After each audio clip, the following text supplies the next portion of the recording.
Choreographer Johnny మాస్టర్పై ఆయన assistant లైంగిక వేధింపుల ఆరోపణ చేయడం సంచలనంగా మారింది. తాను మైనర్గా ఉన్న సమయంలోనే మొదటిసారి ముంబైలో జానీ మాస్టర్ అత్యాచారం చేశాడు అని బాధితురాలు పోలీసులకు ఇచ్చిన ఫిర్యాదులో పేర్కొంది.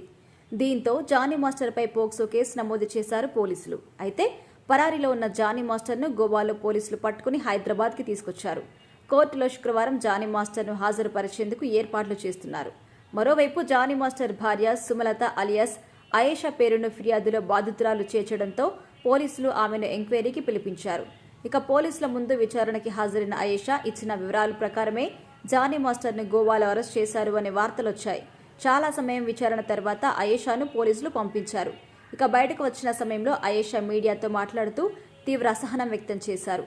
తన గురించి, జానీ మాస్టర్ గురించి మీడియాలో వస్తున్న కథనాలపై ఆమె ఆగ్రహం వ్యక్తం చేశారు. ఆ తర్వాత ఒక మీడియా సంస్థతో మాట్లాడుతూ జానీ మాస్టర్పై అసిస్టెంట్ చేసిన ఆరోపణల్ని ఆమె కొట్టిపారేశారు. జానీ మాస్టర్ అంటే ఏంటో తనతో పాటు చాలా మందికి తెలుసన్నారు. జానీ మాస్టర్ ప్రతిభను ప్రోత్సహించే వ్యక్తి. ఆయన అవకాశాలు లేకుండా చేసే వ్యక్తి కానే కాదు. ఇండస్ట్రీలో స్టార్ కొరియోగ్రఫర్ అవ్వాలని, హీరోయిన్గా ఆఫర్లు రావాలనే ఉద్దేశంతో ఆ అమ్మాయి ఇలాంటి పనులు చేస్తోంది.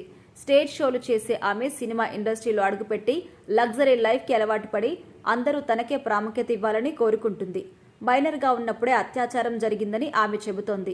దానికి సాక్ష్యమేంటి? ఆమె జానీ మాస్టర్తో సాన్నిహిత్యంగా ఉండడాన్ని ఎవరైనా చూశారా? ఆరోపణలు వస్తున్న ఆమె ఇప్పటి వరకు మీడియా ముందుకు వచ్చి ఎందుకు మాట్లాడలేదు? ఫిర్యాదు చేసినప్పుడు మీడియా ముందుకు మాట్లాడడానికి ఏమైంది అంటూ ఆయేషా ప్రశ్నించింది. ఇక ఆమె చేస్తున్న ఆరోపణలు నిరూపిస్తే ఖచ్చితంగా తాను జానీ మాస్టర్ని వదిలేస్తానంటూ ఆయేషా సంచలన కామెంట్స్ చేశారు. అసోసియేషన్లో సభ్యత్వం పొందేందుకు డబ్బులు లేకపోతే ఆమెకి మాస్టరే ఇప్పించారని ఆయేషా అన్నారు. అలాగే తాను పనిచేస్తున్న సినిమాల్లో కూడా అవకాశాలు ఇప్పించారు. ఆమె పాపులారిటీ కోసం, మీడియాలో ప్రచారం కోసమే ఆరోపణలు చేస్తుందని సాక్ష్యాధారాలు చూపించి ఆమె ఆరోపణలు నిజం అని నిరూపించాల్సిందే అంటూ ఆయేషా డిమాండ్ చేశారు.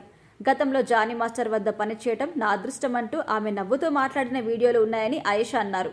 ఆ సమయంలో ఆమె కనీసం ఆందోళనతో ఉన్నట్టు ఆమె మొహంలో కనిపించలేదని, అంతగా ఇబ్బంది పెట్టిన వ్యక్తి గురించి నవ్వుతూ అలా ఎలా మాట్లాడింది అంటూ ఆయేషా ప్రశ్నించారు.